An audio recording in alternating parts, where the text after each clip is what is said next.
Hello, thank you for joining me today on Live with a Purpose. Do your job. You probably heard those words before, maybe more than once. Maybe your parents, maybe you've said those words yourself to your children or to someone else. Perhaps you've heard those words at work. Just do your job. Well, Paul does the same thing with some of his co-workers. He wants them just to do their job. Not to do anybody else's job, but to do their job. As it turns out, sometimes when they have to do their own jobs, they are doing other people's jobs because they're not picking up the slack. But that doesn't mean that they get to stop. There's a passage in Colossians 4:17 where it says, "And say to Archippus, see that you fulfill the ministry that you have received in the Lord." Paul is telling Archippus, strange name of the ancient past, just to do his job, to fulfill the ministry, just complete the work that he received in the Lord, that God gave him to do. The curious thing about this is that Paul is in prison. Paul is in prison, and he is in prison for doing his job for the Lord. Which goes to show that just because you're doing your work for the Lord, just because you're living out your life for the Lord, doesn't mean you won't have conflict and sorrow and chaos come at you. But that doesn't mean that you get to stop from doing your job. The Lord expects us to give him glory, to acknowledge his holiness, his goodness.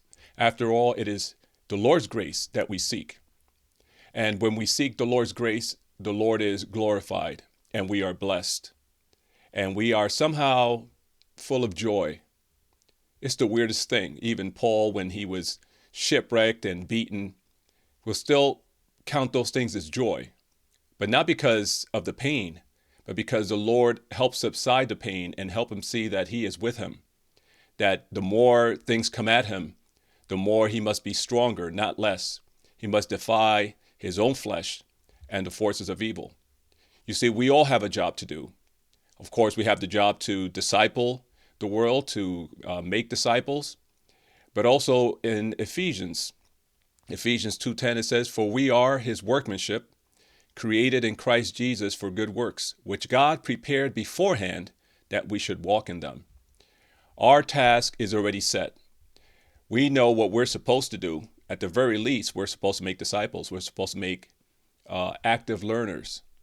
We're supposed to duplicate ourselves in others, to reach out to the world, to those around us, and just to live out the life that God has meant for us to do. And what is that? To make disciples, to live the Christian life, to follow Christ, to think his way, not our own way, to push aside our own inclinations to do the things that we want to do, and just to fulfill his purposes. We know that in eternity, if we ever did look back, we would say, another missed opportunity. I should have done better. But if we can just do that now, if we can have that mindset now that we know that we're going to have afflictions and problems and situations and step backs, things are going to come at us that we don't expect, perhaps betrayal and calamity and illness and death.